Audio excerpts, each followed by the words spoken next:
И здравейте хора, аз съм Вайло и днеска реших, по-точно не днеска, реших да си направя един приват сервер, в който, лаги малко, в който да играем, нали, с вас, с всички, които ме гледат и не само.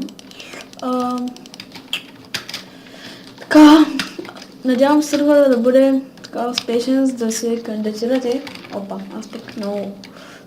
За да се кандидатирате, трябва да сте поне на, трябва да сте поне на 13 години.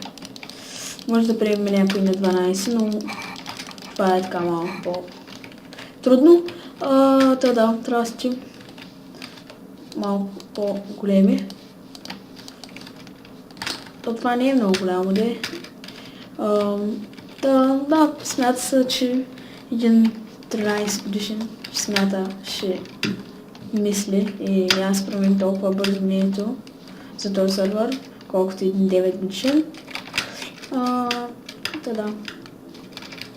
По-добре на 13 все пак, отколкото на 10 или на 9.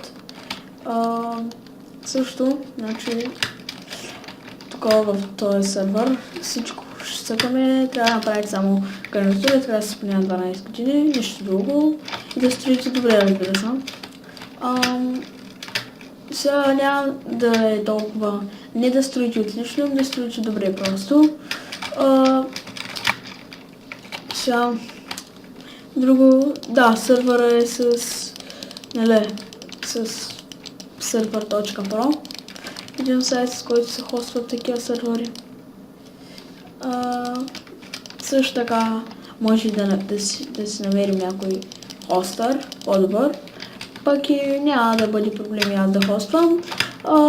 Моят интернет смятам, че е бърз, така че всичко ще... Аз викам защо така налаги. Всичко ще е точно. Така е някакво по-яко. Така мъгла и така всичко ще си е точно. Всички ще се разбираме.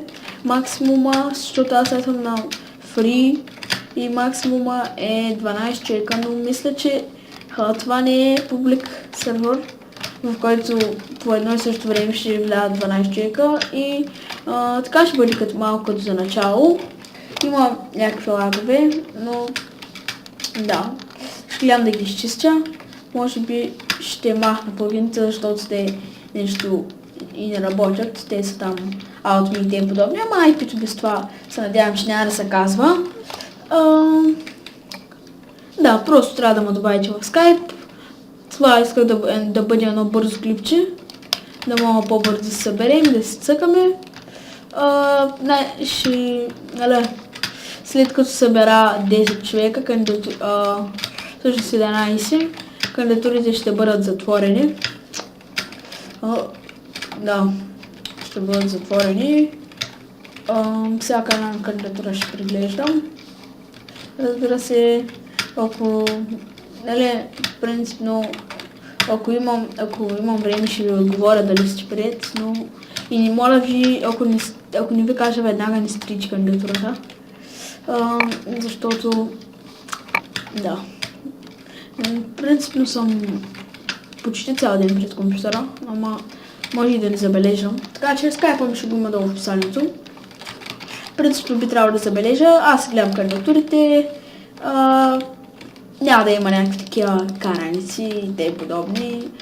Поне аз не се надявам да има такива и достатъчно обясних. Това е тази информация, която би трябвало да ви дам. Пращате ми линк, можете да сте снимали клипа или в YouTube или в VBOX, препоръчително клипа да бъде качен в YouTube. Не е задължително качеството да е някакво бахти обнатото. Препоръчително е да бъде поне 480. Хора, колкото да се вижда постройката ви, без тегляни, малко повей. Това е всичко, което искам да ви кажа. Сега искам да кажа, абсолютно никой няма да влезе без кандидатура, освен хора с над 250 сабскрайба, защото за тях се, освен хора с над 120 сабскрайба, защото за тях си мисля, че един човек с 120 сабскрайба не строи зле и в смисъл има някакъв има мозък в главата си. Да, не че тези, които не снимат нямат. Препоръчително да снимате. И да, всички сме с такива хубави скинове. Това е яко и да, до следващия клип.